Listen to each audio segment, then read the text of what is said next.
اعوذ باللہ من الشیطان الرجیم بسم اللہ الرحمن الرحیم اللہم صل علی محمد و آل محمد وعجل فرجہم۔ مومنین مومنات، ایک اہم ترین پوائنٹ اور مسئلہ ہے کہ جو ڈسکس کیا جاتا ہے وہ عقد منقطع اور عقد متعہ ہے۔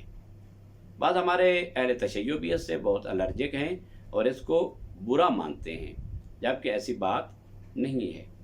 لوگ اس کے شرائط سے آگاہ نہیں ہیں۔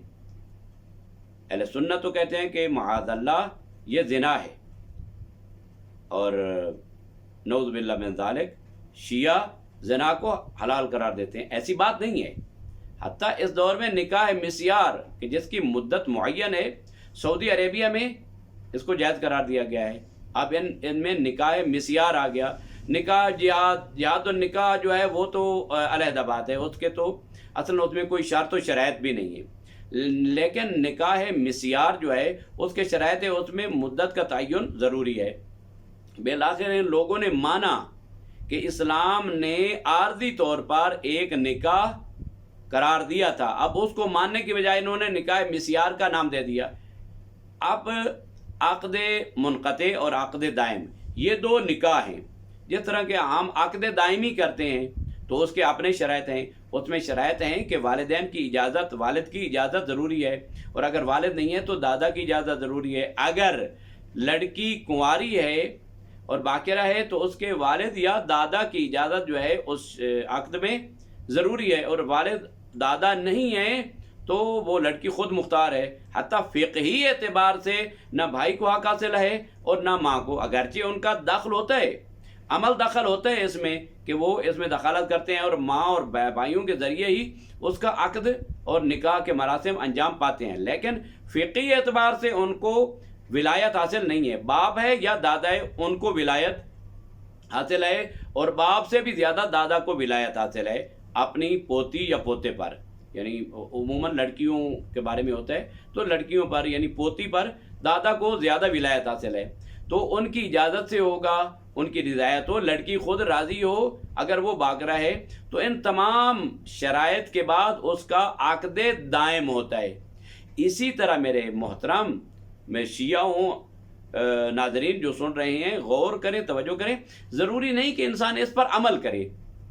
کافی چیزیں ہیں کہ جو شریعت میں حلال ہیں، جائز ہیں، لیکن اس پر عمل نہیں ہو سکتا۔ زندگی میں انسان ایک بار بھی عمل نہیں کرتا ہے، تو اس کا مطلب یہ نہیں ہے کہ وہ حلال کی ہوئی چیز حرام بن جائے، ایسا نہیں ہے۔ میں آپ کو بتاتا چلوں محترم اہل تشیع حضرات، اس نکاح متعہ کو خلیفہ ثانی نے حرام کیا تھا، تو میں آپ سے پوچھتا ہوں کہ کیا ان کو حق حاصل ہے کہ وہ اس کو حرام کریں؟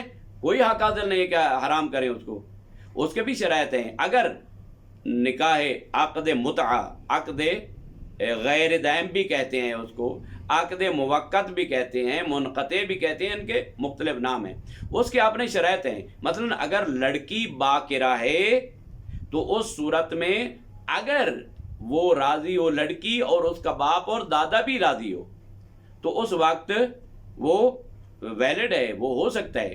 لیکن اگر نہ لڑکی راضی ہے، نہ لڑکی کا باپ اور نہ اس کا دادا، تو نکاح دائم کی طرح اس کا عقد جائز نہیں ہے۔ اس کے اپنے شرائط ہیں، فقط یہ ہے کہ عقد دائم میں مدت معین نہیں ہوتی، حق مار معین ہوتا ہے، اور اس کے صیغے عربی میں پڑھے جاتے ہیں، اور اس میں طرفین کی رضایت شامل حال ہوتی ہے۔ اور یہاں بھی ایسا ہے کہ یہاں پر ایک چیز کا اضافہ ہے، وہ ہے کہ وہاں مدت کو معین کیا جاتا ہے۔ جس طرح کہ اہل سنت نے نکاح مسیار میں مثلا 6 مہینے کی مدت معین کی ہے کہ 6 مہینے تک یہ ویلڈ ہے، انہوں نے اس چیز کو مان لیا ہے، لیکن اللہ کے حلال کیے کا حرام قرار دیا ہے۔ وہاں یہاں پر مدت کا تعین ہوتا ہے، اور پھر یہاں پر طلاق کا سلسلہ نہیں ہوتا ہے۔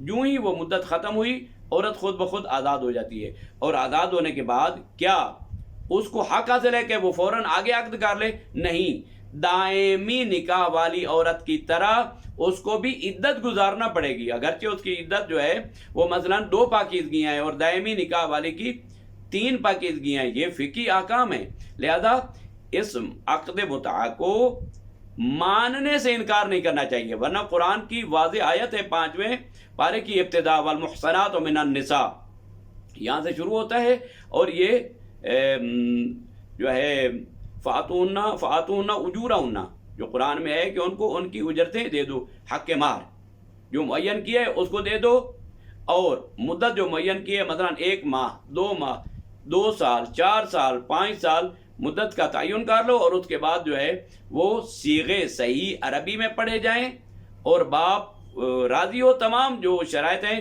اس کے ساتھ یہ عقد ہوتا ہے۔ اگر کوئی کرتا ہے یا نہیں کرتا ہے اس میں جبر نہیں ہے، لیکن اس کو ماننا قرآن کے مطابق ہے، اور کسی نے اس کو حرام نہیں کیا ہے سوائے خلیفہ ثانی کے۔ والسلام علیکم ورحمۃ اللہ وبرکاتہ۔